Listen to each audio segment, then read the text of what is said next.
Welcome back, everybody, to another episode of Man Bites Film. My name is Lewis. I'm Will, and today I'm going to be talking about Trollhunter.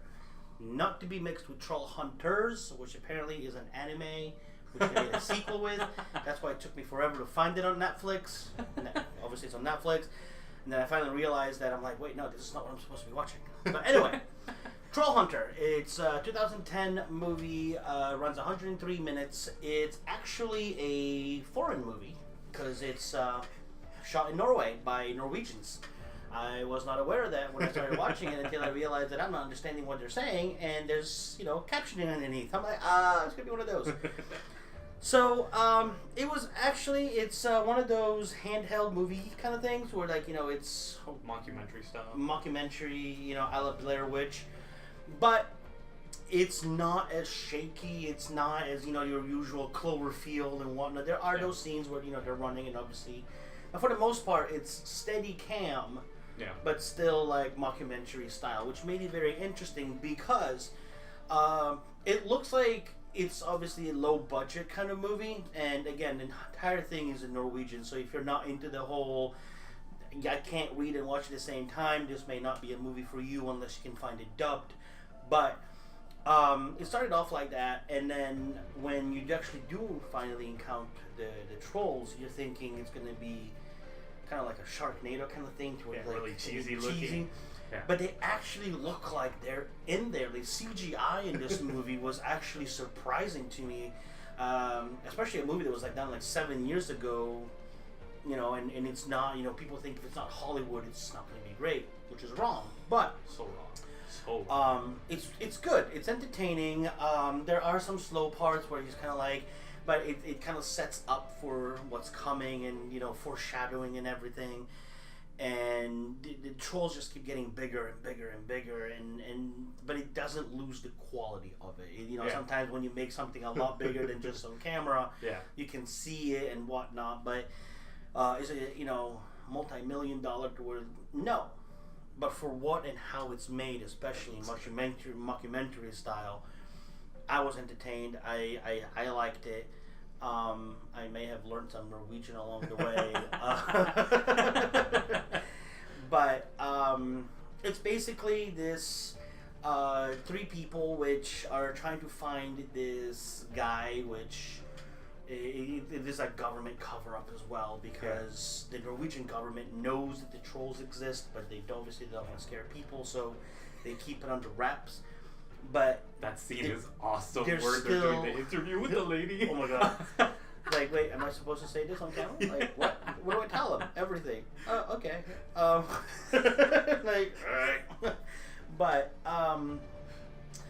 and basically, the troll hunter is actually what he is. He's paid by the government, undercover, under the table, to go and kill these trolls because they are a nuisance. Yeah. And again, you find that people think a troll and whatnot. That's it. No, there's different kind of trolls. There's there's the forest trolls, which are they're a warring faction with the mountain trolls, and then you have your under the bridge trolls. And then you have it towards the end, the giant snow trolls, which are in the lost dunes of Norway. And he basically has to go and keep it under wraps and kill it, and there's this whole cover-up story. And it's left, just like any mockumentary, all of a sudden the camera just cuts out. Yeah. Again, very entertaining. I liked it. One of those, watch it and, think about, is there ever really government cover-up? Conspiracy theorists may actually enjoy this because it leaves you. And then at the end, there's an end credit scene to where there's the one of the government people from Norway, and he kind of mentions the trolls, and you see somebody off camera, on the side of the camera going, what? It's what? Yeah. So it's very good. Give it probably around 7.5 out of 10. I mean, I'm not a big fan of mockumentaries like that, but like I said, it kept my attention. I enjoyed it. The trolls are very well made. Yeah. Not the greatest movie, and just a lot of plot holes, especially somebody like me that watched it going, wait, you didn't close this part out, you didn't close that out. What happened? Well, that's why they could get away with it in the mockumentary. They That's can. probably why they did it. I mean, They it's can. like, all right, they could kind of like they don't have to mention They everything. don't have to explain exactly. They don't have to explain everything because they're like, we didn't get around to it. Oh Yeah, well, we got whatever. Whoops. So check it out. You know, if you have seen it or if you do, check it out because you know, follow my advice. Let me know what you think in the comments, and we'll. I'm always up for discussion. But I was just definitely entertained by that movie for this week. Absolutely. Yeah. What'd you get to see? Well, before that, I want to go Yeah. into Trollhunter a little bit more. All right. I loved the hunter. He was the best part of the movie. He was. His character was awesome. Every moment that he was on screen was just gold. And that's what carried the movie for me. Because he had like this I don't care attitude. Because that's what his persona was. It's like he was just done with it. He's just like, he's over it. I was like, whatever. Pew, pew, pew, pew, pew. Done. Have you seen Tusk? I have not yet. That is actually on my list that I want to watch. Well, you could tell the influence of Johnny Depp's character from Trollhunter. Okay.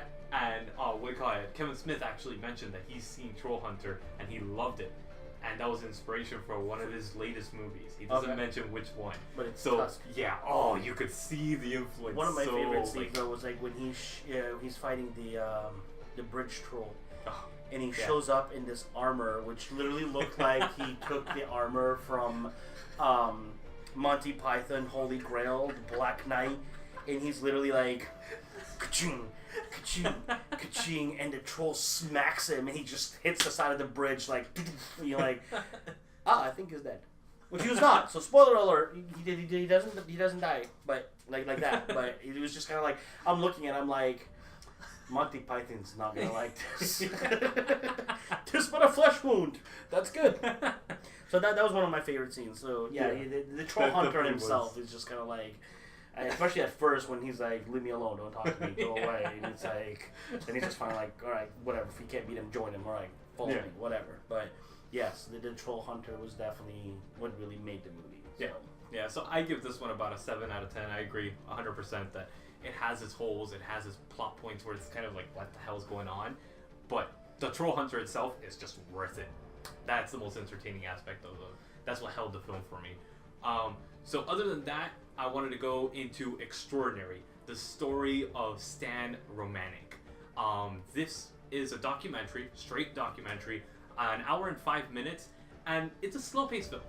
It's very slow-paced. You feel the hour and 5 minutes, but it's about this guy that was abducted by aliens, and he was basically considered a loon by everybody, his family and his friends. And everybody was like, oh, this guy's just making it up, he's just going nuts, all this stuff. Even the authorities were like, dude, this guy's full of it, you know?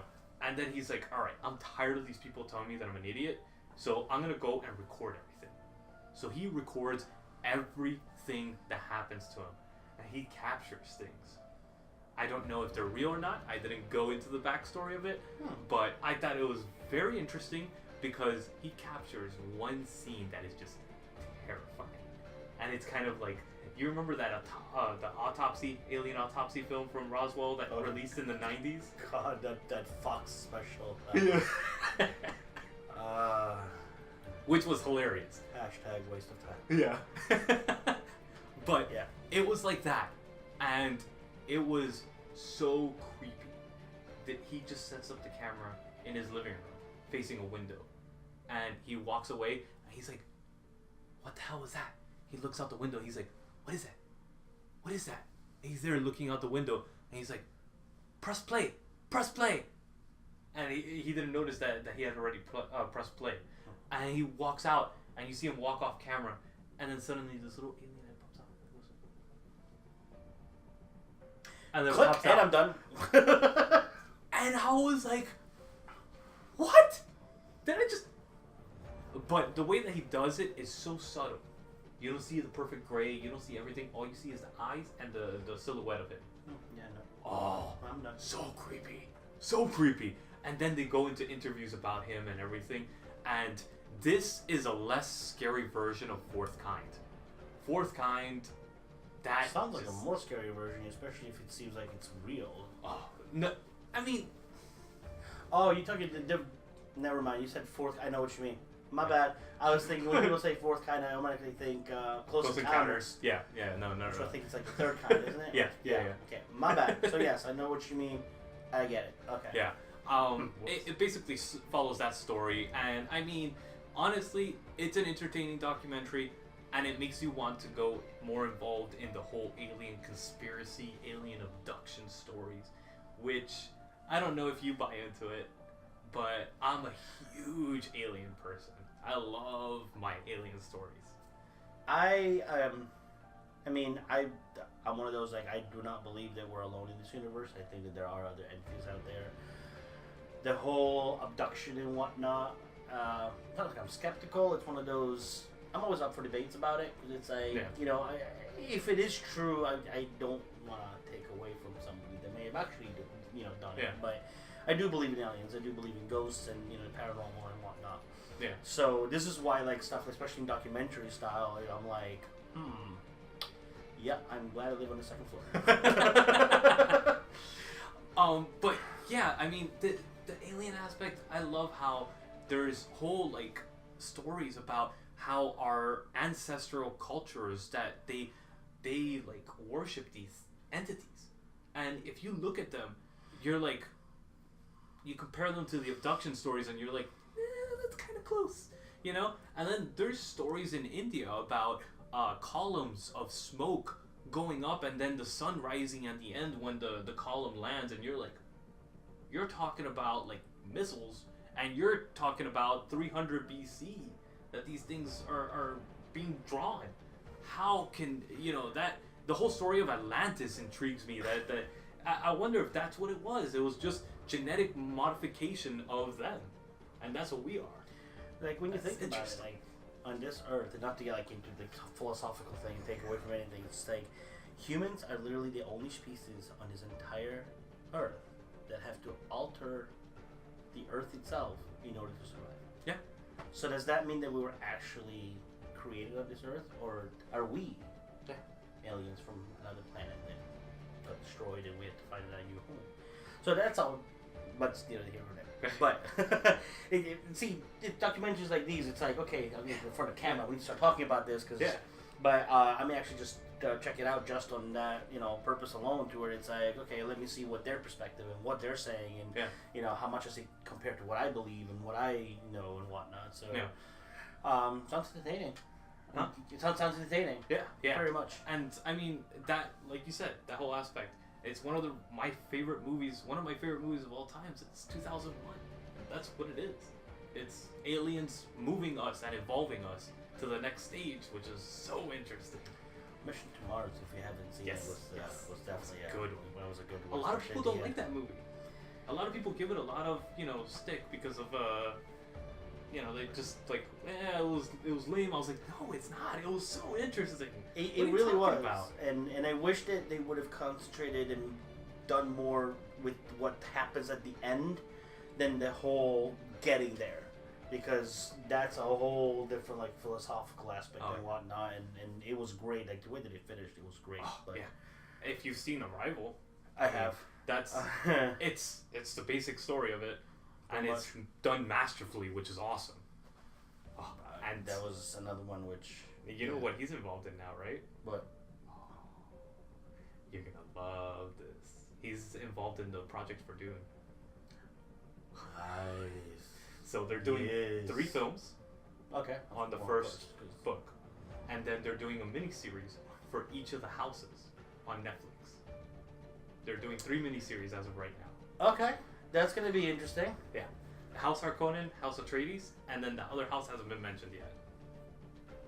That's a new take on it. Yeah. Which is going to be epic. Which is how they should have done Dark Tower. Yes. And they did. I'm not going to touch that. But yeah, let's not even go into that. So, Trollhunter streaming on Netflix, right? Yep. Extraordinary, the Stan romantic story, Netflix as well. So please check out both of these films. And my name is Lewis. I'm Will. And this is Man Bites Film. We'll see you guys next week for another episode.